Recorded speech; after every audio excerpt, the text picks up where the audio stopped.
c'est le phénomène Tokyo Hotel. On n'avait pas vu ça depuis les Beatles, des filles hystériques criant à la limite de l'apoplexie. C'est le phénomène Tokyo Hotel. Attention aux oreilles.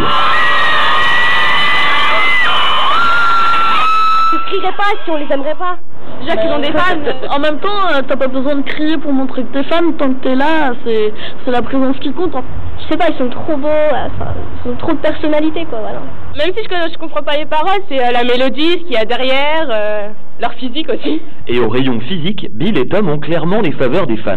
Bill et Tom. Moi j'adore Tom. Il est beau, il sait bien jouer. J'hésite entre Bill et Tom. Et quand vous avez vu, qu'est-ce que vous avez fait? On a crié. Si les hurlements des fans peuvent en agacer certains, il faut bien reconnaître que grâce à Tokyo Hotel, les ados se sont mis à l'allemand. Je crois que c'est Uber Zendel, un truc comme ça. Uber Zendel. Sprignitz. Voilà, on vient de le voir, hein, les fans toujours aussi hystériques. Tokyo Hotel, c'est vraiment un véritable phénomène. Alors j'aimerais savoir justement quel rapport vous entretenez avec vos fans, parce que c'est vraiment l'hystérie, quoi. On a déjà dit souvent qu'on peut comprendre les autres groupes qui sont jaloux, mais moi je m'imagine pas d'être juste devant des gens qui applaudissent tout simplement. Cette énergie, ces cris, ça nous dérange pas du tout, au contraire, on aimerait encore en avoir plus. Pour nous, il peut jamais y en avoir assez.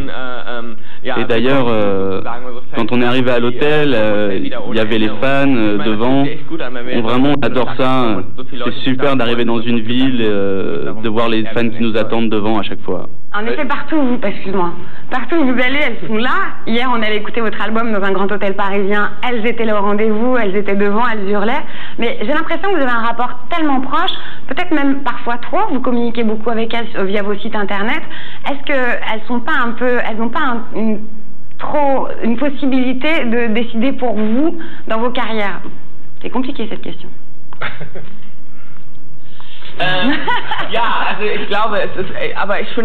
Oui, mais d'un autre côté, ça ne me dérange pas, parce que évidemment qu'il faut mettre des limites, c'est vrai, mais nous avons aussi notre vie privée à côté. Mais d'un autre côté, on essaye de les emmener partout, les fans, dans beaucoup de pays, dans beaucoup de villes. J'aimerais vraiment bien qu'ils nous voient, qu'ils voient ce qu'on fait. On a Tokyo Hotel TV, on a des caméras 24 heures sur 24. Donc ils voient ce qu'on fait. Ils voient notre personnalité, ils nous voient vivre, mais quand même il faut mettre des limites, mais moi vraiment je trouve ça cool.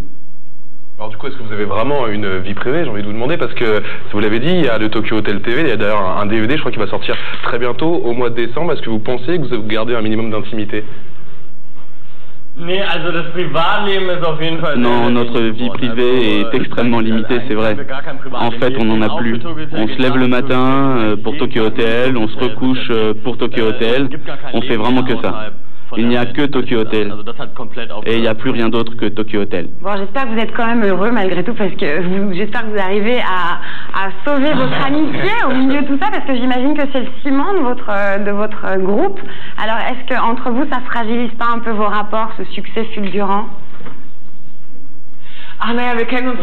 Mais non, mais ça fait 10 ans qu'on se connaît maintenant. On est tellement bons amis, on se connaît tellement bien, on a fait ce succès ensemble. On peut même pas imaginer qu'il y ait quelque chose qui puisse nous séparer un jour, parce qu'on a vraiment tout fait ensemble, toute cette expérience. Évidemment que nous sommes heureux. Et nous sommes vraiment ravis de notre succès. C'est une famille, Tokyo Hotel. Excuse-moi. Oui, mais ça je le confirme, moi. Ok, tout le monde est d'accord. Vous n'allez pas nous faire comme Oasis, hein, parce que aussi c'est une famille, les frères Gallagher, mais eux, ils n'arrêtent pas de se frapper, et qui plus est, ils se sont séparés. Vous êtes au courant? Hein? Ouais, mais nous aussi, on se tape dessus, ça arrive, on a nos personnalités, mais on oublie très vite après. Ils tapent sur la tête comme eux ou pas?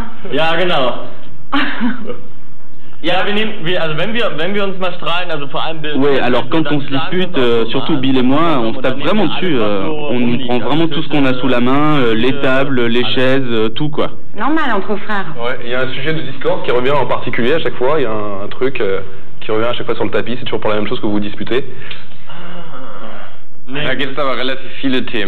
Ah oui, là, il y a beaucoup de sujets en fait. Ouais. Tous les jours on discute des mêmes sujets tous les jours. On aime vraiment beaucoup discuter, ouais, c'est vrai. Et je pense que ça peut un peu énerver les gens parce qu'on discute vraiment de tout. Et c'est tout à fait démocratique d'ailleurs chez nous, on parle vraiment de tout. Démocratie, c'est ça, c'est normal. Also eigentlich ist das Quatsch, eigentlich entscheide ich alles. Très bien, j'ai pas eu la traduction, mais je pense que c'était génial. Est-ce que vous êtes au courant qu'en France, et j'imagine qu'ailleurs ça a eu le même effet, il y a de plus en plus d'inscrits dans les cours d'allemand, dans les collèges, dans les lycées, dans les instituts. Est-ce que vous êtes fiers d'avoir relancé la langue de Goethe, les amis? Formidable.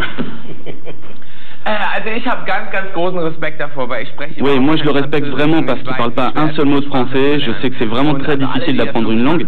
Et ceux qui le font, qui acceptent de le faire, moi je les respecte vraiment. Évidemment, nous on est contents aussi parce que ça nous évite de l'apprendre. Mais c'est vrai, c'est très très dur. Non mais tu mens, je sais que tu mens, Bill, puisque tu nous as parlé en français tout à l'heure. Tu nous as dit quelques mots en français.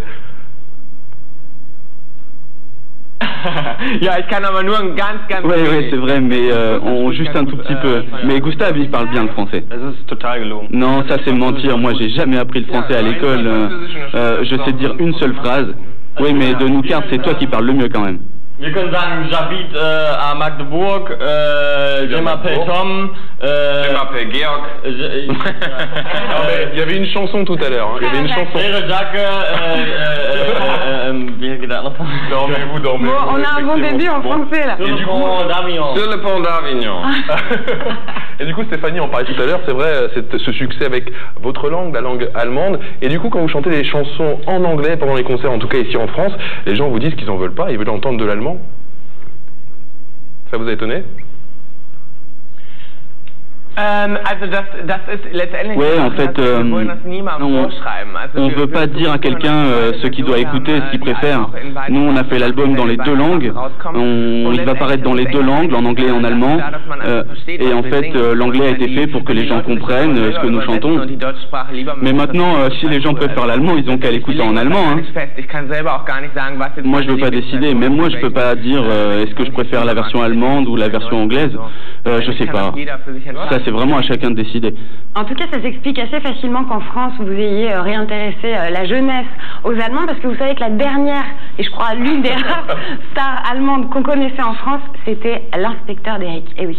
Donc, forcément, ça fait du bien à l'image des Allemands. Ils connaissent pas l'inspecteur d'Eric. C'est lui. Vous connaissez en Allemagne?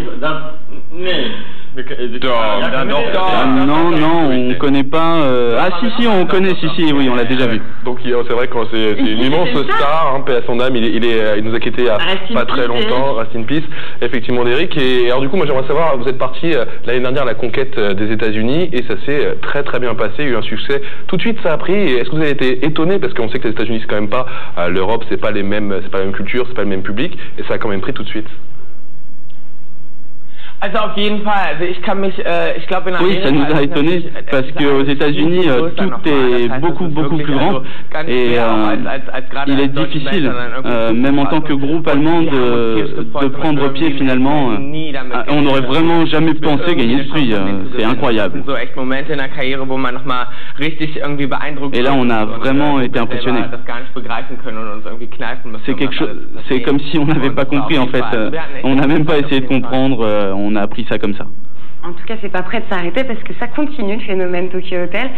Juste, vos fans françaises, c'est un message que je vous transmets, ont très peur que vous les délaissiez parce que vous rencontrez un gros succès aux États-Unis. Alors rassurez-les, les filles, j'espère que vous n'allez pas délaisser les fans françaises et européennes. C'est vrai. Oui, mais bien sûr, à la tournée l'année prochaine, qui va commencer en Europe d'abord, on a déjà décidé des concerts en France.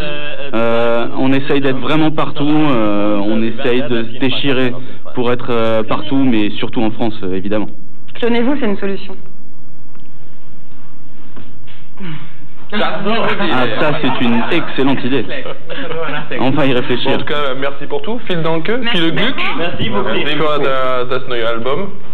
le nouvel album. Et puis bonne promo, bonne continuation, bonne tournée. Et encore merci d'être venu, merci d'avoir été avec nous. Merci beaucoup. On rappelle que Humanoid, à très bientôt. C'est le troisième album qui sort le 5 octobre. 5 octobre, et puis effectivement Automatique qui est déjà donc sur les ondes et à la télé depuis quelques jours déjà. Voilà, c'est déjà la fin de ce face-à-face spécial Tokyo Hotel. Encore merci messieurs, et puis on se retrouve très bientôt sur l'antenne d'Énergie Paris. À très vite, merci.